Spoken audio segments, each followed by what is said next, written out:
Autograph എന്ന സീരിയലിലൂടെ mini screen പ്രേക്ഷകർക്ക് സുപരിചിതയായ നടിയാണ് ശ്രീകുട്ടി.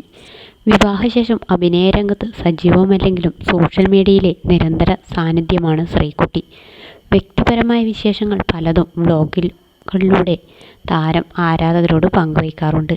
ക്യാമറാമാൻ മനോജ് കുമാറാണ് ശ്രീകുട്ടിയുടെ ഭർത്താവ്. ഇവർക്ക് വേദ എന്ന പേരിൽ ഒരു മകളുമുണ്ട്. അപ്രതീക്ഷിതമായി വന്ന നടുവേദനയെക്കുറിച്ചാണ് ശ്രീകുട്ടി കഴിഞ്ഞ വ്ളോഗിൽ സംസാരിക്കുന്നത്. കഴിഞ്ഞ കുറച്ച് നാളുകളായി നിരന്തരം ആശുപത്രിയിൽ കയറി ഇറങ്ങേണ്ട സാഹചര്യമാണ് തനിക്കെന്നും ആമമോതിരം ധരിച്ച് തുടങ്ങിയ ശേഷമാണ് ഈ അവസ്ഥ ഉണ്ടായതെന്നും ശ്രീകുട്ടി പറയുന്നു.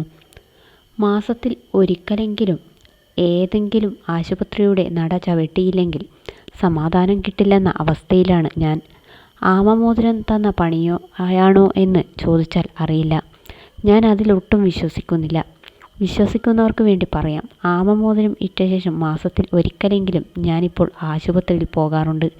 ജീവിതത്തിൽ ഇതുവരെ വന്നിട്ടില്ലാത്ത അസുഖങ്ങളുമായാണ് ഞാൻ ആശുപത്രിയിൽ പോകുന്നത്. തലവേദന വരാറുണ്ടായിരുന്നെങ്കിലും വേദന സഹിക്കാൻ വയ്യാതെ ആശുപത്രിയിൽ പോയി ട്രിപ്പ് ഇടേണ്ട അവസ്ഥ വന്നത് ആമമോതിരം ഇട്ട ശേഷമാണ്. ഇപ്പോഴിതാ നടുവിന് ചെറിയൊരു പണി കിട്ടി. രാത്രി ഉറങ്ങിയിട്ടില്ല. അങ്ങോട്ടും ഇങ്ങോട്ടും തിരിയാൻ പറ്റാത്ത അവസ്ഥയായിരുന്നു. അത്രത്തോളം വേദനയായിരുന്നു. ജീവിതത്തിൽ ഇതുവരെ നടുവേദന വന്നിട്ടുള്ളയാളല്ല ഞാൻ.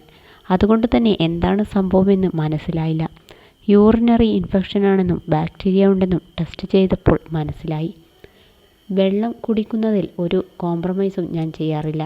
പിന്നെ എന്തുകൊണ്ട് ഇങ്ങനെ സംഭവിച്ചുവെന്ന് അറിയില്ല എന്നാണ് ശ്രീകുട്ടി വ്ളോഗിൽ പറയുന്നത്.